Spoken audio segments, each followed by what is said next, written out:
I haven't recorded anything like this in a while. I know you guys have been worried. At least I think you have.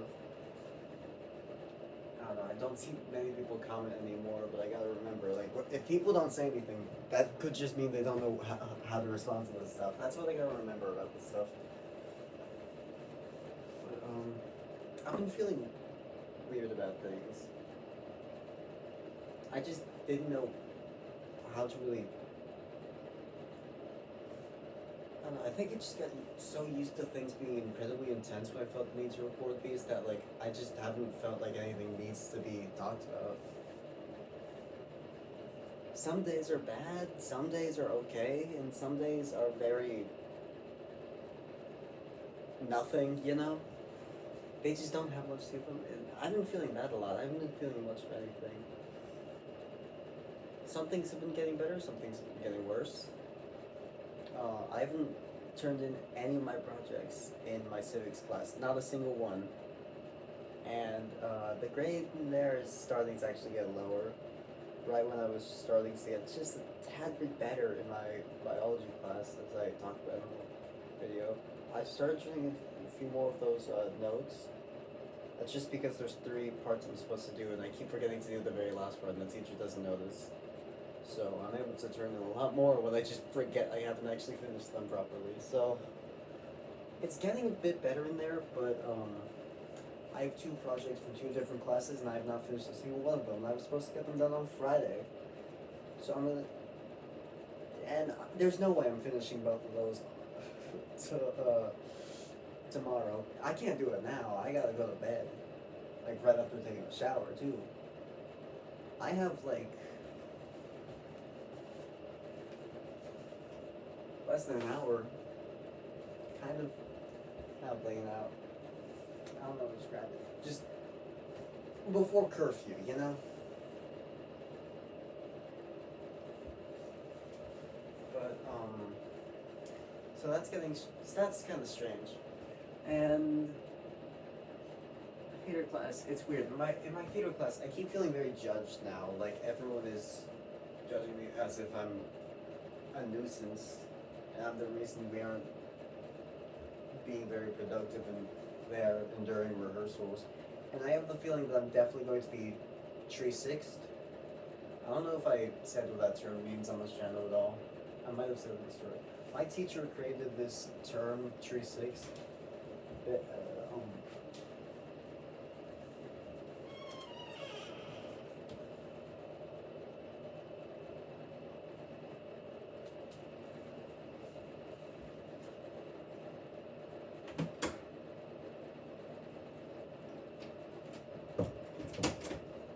don't know what that was all about. My teacher created this term for being tree-sixed based off like an elementary school play where you play tree number 6 in the back. You come up to say one line, then you fade in the background the rest of the play. So pretty much when you're like doing so bad, he just might as well give you an unimportant role. I feel like that might actually happen. I feel like he put too much like a lot of people genuinely saw potential in me, and I feel like I don't know why. I feel like a teacher put way too much potential in me when he first saw me last year and during auditions, just because my friend who I auditioned with and was with the entire time, inseparable last year, is really good and is also like professionally experienced in this shit. So, put too much in me. Person that graduated last year, who it seems like a lot of the seniors in Drama 4 were like putting their coins on specific Drama 3 students. Like Kevin, who graduated last year, said that he bet his coins on my friend Signat. Signat still goes to the school, of course, so I'm not gonna say a name. If they still go to school, I'm not revealing any names. You don't know any of my friends' names so far. Yeah. So I remember Micah last year said that he saw a lot of effort in me before graduating, and then even this other guy, Christian, you're not gonna hear a lot of stories about him, so I can say his name. He's in Drama 4 now. He was in Drama 3 before. Been there for a while. He also saw like a lot of potential in me. You would encourage me all the time, but like I feel like it's just too much because like I don't know what I'm doing in that dog. I've never had to put someone in a chokehold before. Crazy start to a story, but I gotta do that in one of the scenes in this new play. Never done it before. Very bad at it, especially since I'm not just putting them in a chokehold. I'm pulling them off someone on the ground and putting them in a chokehold still on the ground. That's way more difficult than if we were both standing and having to act like we were fighting. I feel like that's way easier. And my other friend, who also has put that person in a chokehold in the scene right before I do it. Crazy play. They're standing when they're doing it. It's way easier for them. I will say this though. After enough trial and error, I got a general idea of how to do it, and their scene somehow kept getting worse, despite the fact like they were acting like that one was perfectly fun from the very start. Nothing bad was happening. It's not doing so good. But right when I started thinking, you know what, mine's getting better now, immediately got more difficult because they're both on the ground fighting, and they keep moving further and further away than they were before each rehearsal. So it's even harder for me to get all the way over there from the ground, over there, pull that person off and put them in a chokehold. Already when it's difficult to put someone in a chokehold, because I've never done that before. I don't know what to. And I keep getting to judge for it. We spend so long in that scene every single time. Genuinely, everyone keeps complaining. Everyone. And it's difficult in there, and that was really stressful for me for a few days.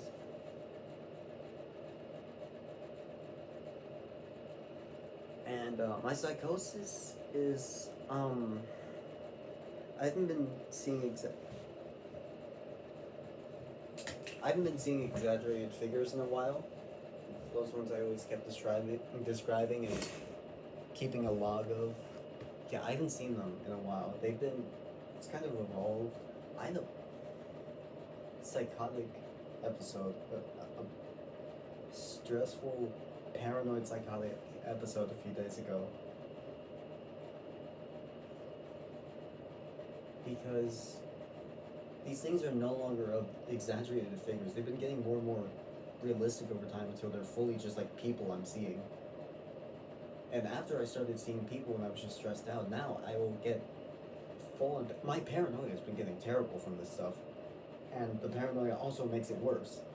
So I'm getting so paranoid, and I'm starting to get really freaked out by doors and windows because for like most of this, I've been seeing or thinking there'd be something in that spot. I keep seeing things through windows.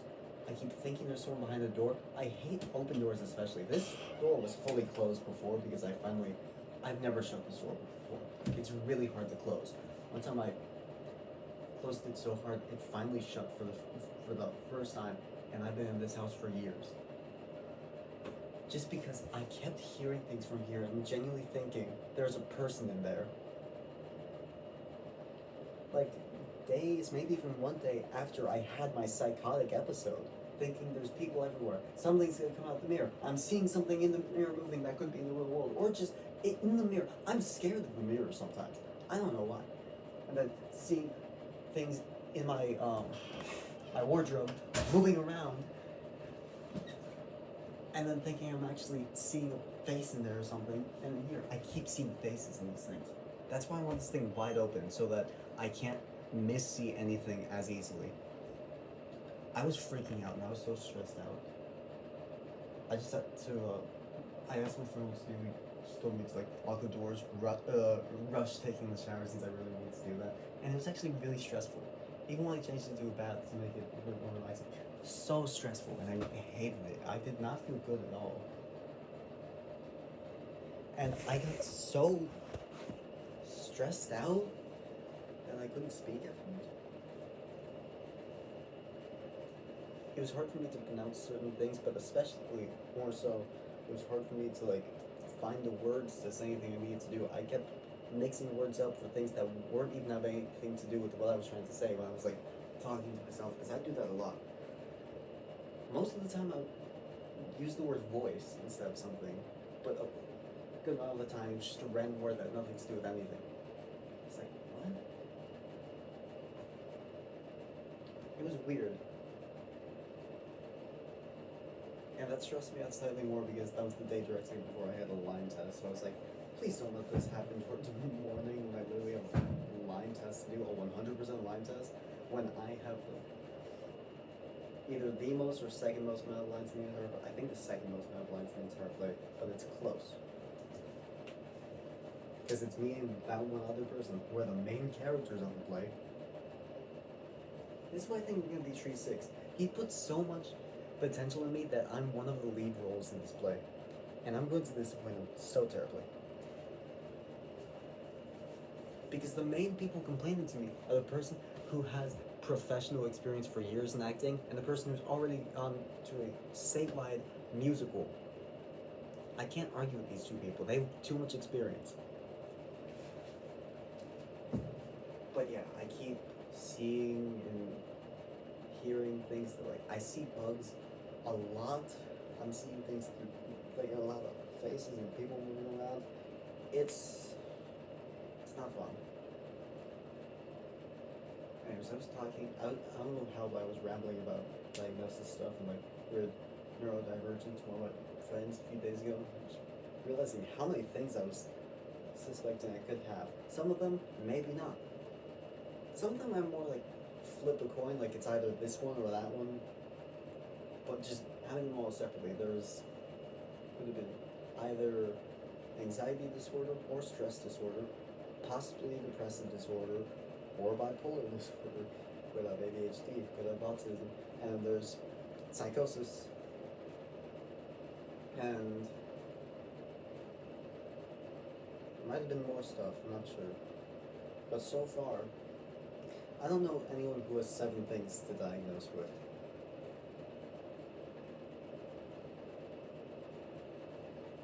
Genuinely, I don't know anyone past 2.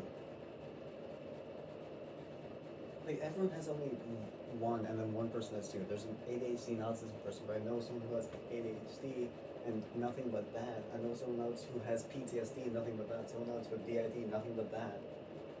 You don't see those.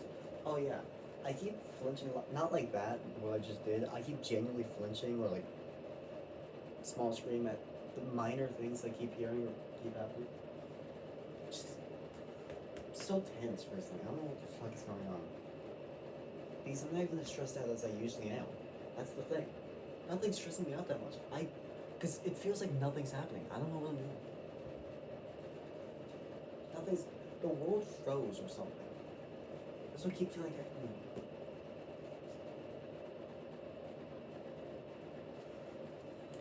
I'm sorry, I saw something in the camera.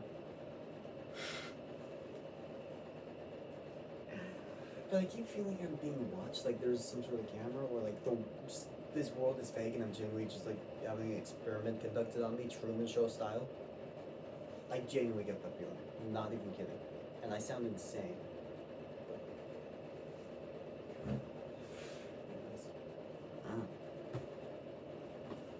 Eighth thing to diagnose with, or already have, just would be if I got all these things. Another thing I would be diagnosed with, Tourette's disorder. It took me way too long to actually call Tiggs Tourette's, despite the fact that Tiggs are Tourette's. I don't know.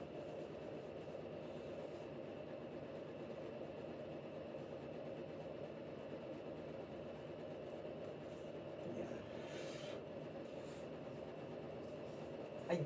I genuinely do feel like I'm going to just gain schizophrenia when I grow up.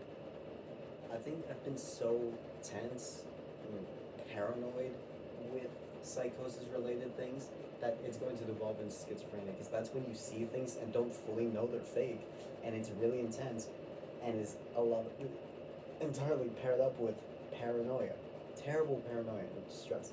So I think I might become a schizophrenic in the future, genuinely. Which makes even more sense considering for me to start saying that I'm schizo. I always say I'm schizo. When I say schizo, that's, to me, isn't a shortening of schizophrenic. I just use that to mean, like, seeing things or generally insane or loony. I wouldn't say that's schizophrenic, but if I was, that term is still staying around. It would just sound better now, I guess. I don't know. But, time is it? It's almost 11. Got like around 20 minutes to 11. somewhere around that. 18 minutes, I think. So that's around when curfew is. However, starting to think there's not a camera in this room anymore. I started picking up on the fact that there probably isn't a while ago. So, although I did get the feeling there was a person in that closet. Okay, that has nothing to do with anything. But I still keep looking at that just to make sure. That shelf. So not up there, not down there. Possibly up there actually. But I'm pretty sure it'd be there. And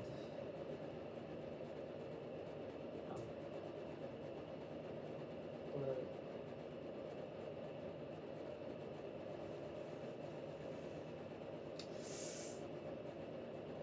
oh yeah, also in that play, the person who I put in the chokehold, they die for the rest of the play. And so for half the play, we're having to carry them around. And there was so much trial and error figuring out how to carry this person, pick them up, and it's so tiring carrying them around.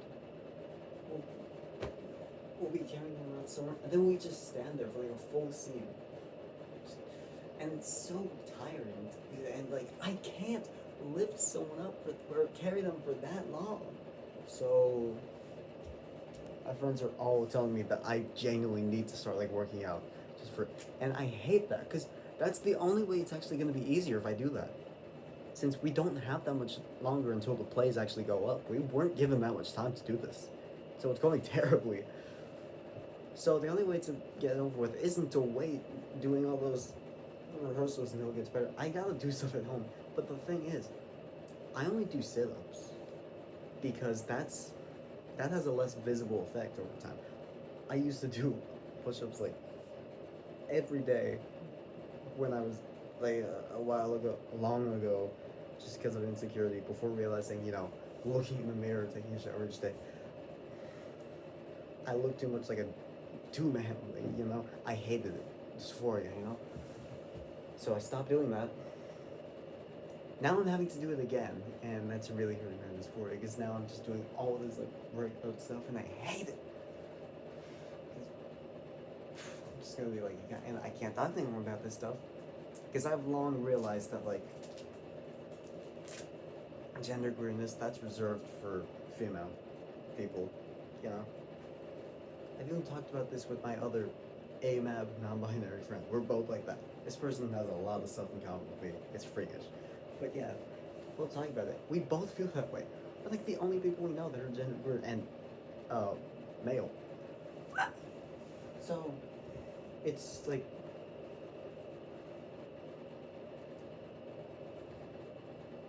no one's gonna assume you're anything other than straight and cisgender if you're born a guy.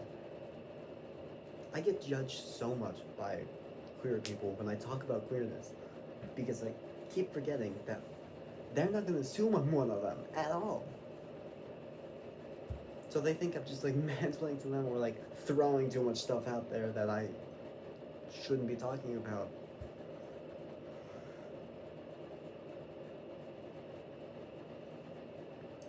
This entire time I wasn't thinking about how long this video was gonna be. I'm trying to make these videos under 20 minutes because usually that gets more people to see them.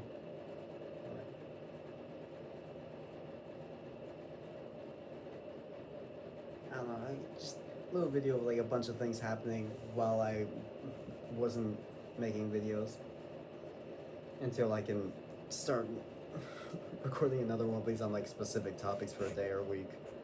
There's just like a recap of everything you haven't seen yet, I guess.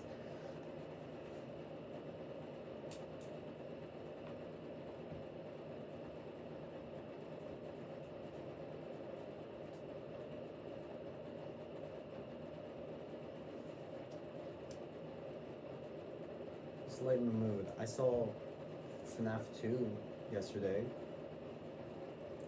I don't think I watched the entirety of FNAF 1.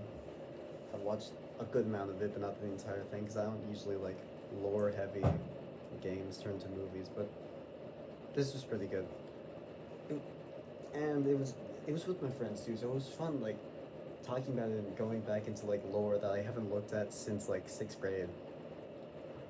Very nostalgic thinking about that stuff again. It's really nice. Cause I knew a lot of the games until like I stopped past this location. Then I got confused at Security Bridge. It was like, what happened? So yeah, fun stuff to talk about. I think every Virgin kid had started out with like a weird FNAF lore hyperfixation when they were younger. FNAF and Bendy and the Ink Machine were like the main things I was obsessed with all through elementary school. You have no idea how bad it was, babe. Alright, goodbye.